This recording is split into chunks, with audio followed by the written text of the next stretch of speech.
छोडेका छैनन् यो देशका प्रधानमन्त्री। अझै ठुलो कुरा झिल्के केटो 84 मा तपाईका उखान टुक्केवाला केटाहरू होइन, पढे लेखेका सक्षम इमानदार उम्मेदवारहरू आउँदैछन्। डर लागेर बुझ्या छैन कुराहरूले, डर लाग्यो होइन यो कुरा छोड्दा कसैलाई नछोड्ने, छुनै नहुने, उनलाई त छुनै नहुने। मैले नि सदनबाट कोट्याइदिने गरेको छ, छुनै नहुने। यो 35 वर्ष कसरी यिनका पालामा भ्रष्टाचार भयो तथ्य सहित सदनमा बोलिदिए होइन। लौ न मलाई काउन्टर गर्नु क्या, के गणेश पौडेललाई गरे लौ त सदनमा नसक्ने हाम्रा उम्मेदवारलाई यहाँ आएर यसरी अझसम्म दागा धर्दै हुनुहुन्छ। 84 मा बा छोडिदिनुहोस् दागा धर्न। गणेश पौडेलहरू जस्ता सयौं हजार युवाहरू जन्मिन सकेका छन्। यो देशको प्रधानमन्त्री हुन्छ यो कहीँ यो धरतीमा। एउटा मेयरलाई जाइ लाग्या 3 वर्षको बाजे छ हुन्छ कहीँ। अन्तर्राष्ट्रिय रूपमा अन्तर्राष्ट्रिय विदेशी मित्र राष्ट्रहरू त्यहाँका समकक्षीहरूसँग डिल गर्नु पर्ने थियो होला, त्यहाँ होला नि त ध्यान दिनु पर्यो। एउटा मेयरसँग आएर बस्ने प्रधानमन्त्री यो देशले पाइराखेका छ। अब 84 मा यस्तो हुँदैन, यो गर्न दिँदैन, यो गलत भयो भनेर कञ्चनले सशक्त विद्रोह गर्यो। यसका लागि धन्यवाद। अनि रमाइलो छ, म भ्रष्टाचार माइक भेट्टाउनै हुँदैन, म भ्रष्टाचार गर्दिनँ, गर्न दिन कसरी सक्या यति साह्रो बोल्न, कसरी सक्या माइक भेट्टाउनै हुँदैन। अनि अझै पनि फेरि तल भएमा तिनका ती बोली सुनेर थप्पडी बजाउने केही साथीहरू हुनुहुन्छ। साथीहरू तपाईले बजाउने थप्पडी हात गल्छ 84 सम्म छोडिदिनुहोस्।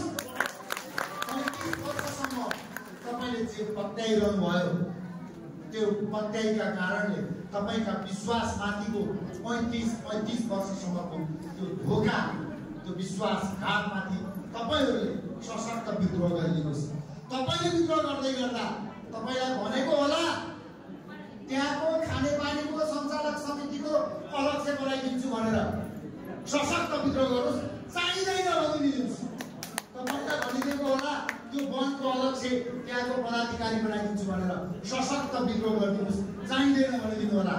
तपाईलाई भनिदिएला त्यहाँको सञ्चालक समिति, स्कुल सञ्चालक समितिको व्यवस्थापन समितिको अध्यक्ष बनाइदिन्छु भनेर कृपया विद्रोह गर्नुहोस्। चाहिँदैन भनिदिनु होला। तपाईलाई भनेको पक्कै छन् यहीँको कलेजको व्यवस्थापन समिति अध्यक्ष बनाउँछु भनेर नमान्नुहोस्, नसुन्नुहोस्, नटेर्नुहोस्।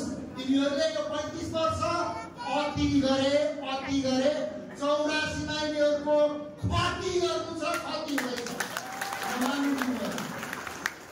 आज हुर्काउँदै गरेको बच्चालाई थाहा छ, वृद्ध बाबालाई थाहा छ के गर्यो भनेर। अझै कहीँ कतै केही पद पाइन्छ कि, केही कतै पदीय लाभमा भुल्न पाइन्छ कि, अथवा यिनीहरूले त सिँगै जहाज खाए। यिनीहरू कस्ता खाना कति सिपालु, जहाजै खाइदिने, सिँगै पुलै खाइदिने। यहाँ तपाईँलाई कतै तलतिर अलिकति 2 मिठा खुवाउनलाई, अलिकति अलकत्रा खुवाउनलाई, अलिकति कतै भन्दै गरेको बिल्डिङको सामुदायिक भवनको रड खुवाउनलाई उक्साउँदै होला। यसरी अबको राजनीति चल्दैन। छोडिदिनुहोस् त्यो घर, आउनुहोस् राष्ट्रिय स्वतन्त्र पार्टीको महाअभियानमा, भ्रष्टाचार विरुद्धको यो महाअभियानमा जोडिनुहोस्। किनकि अब देशको मुहार फेर्नै पर्ने छ, किनकि युवाको काममा आएको छ। अब जिम्मेवारी संसारमा मैले धेरै मान्छेबाट भनिरहेको छु, अलिकति राजनीति इतिहास हेरेर खोजेर पढाउँदा 29 वर्ष पहिला प्रधानमन्त्री भए मान्छे कांग्रेसका साथीहरू कोही हलभित्र आस्था राख्ने हुनुहुन्छ भने अलिकति ध्यान दिएर सुन्नु होला र भोलि चोटमा यही कुरा गर्नु होला है त। के भने 29 वर्ष पहिला प्रधानमन्त्री भए मान्छे यो देशमा 5 चोटि बनिसके, 5 चोटि प्रधानमन्त्री पनि बनिसके। 5 चोटि प्रधानमन्त्री भन्दै गर्दा यो चाहिँ काम यिनका कार्यकालमा भयो हो भन्ने एउटा काम पनि छैन। 6औं चोटि धर्याङ गर्दैछ। धर्याङ देख्नु भएको छ कि कस्तो छ धर्याङ? यो उमेर यो हुन्छ, यो मान्नु पर्दैन। यो शैलीको विरोध गर्नुहोस्। आज राजनीति जसरी चल्न परेको त्यसरी चलेको छैन। ती दलभित्रका दोस्रो पुस्ताका युवाहरूले पनि सकेनन्, सम्झाउन सकेनन्। उनीहरूले पनि गल्ती गरे, भयानक आकारको गल्ती गरे। त्यो गल्ती गरेको नयाँ शक्ति, नयाँ दल, जुन दलले सशक्त रूपमा युवा आवाज, युवा अभियान, युवा उत्साह, युवा आक्रोश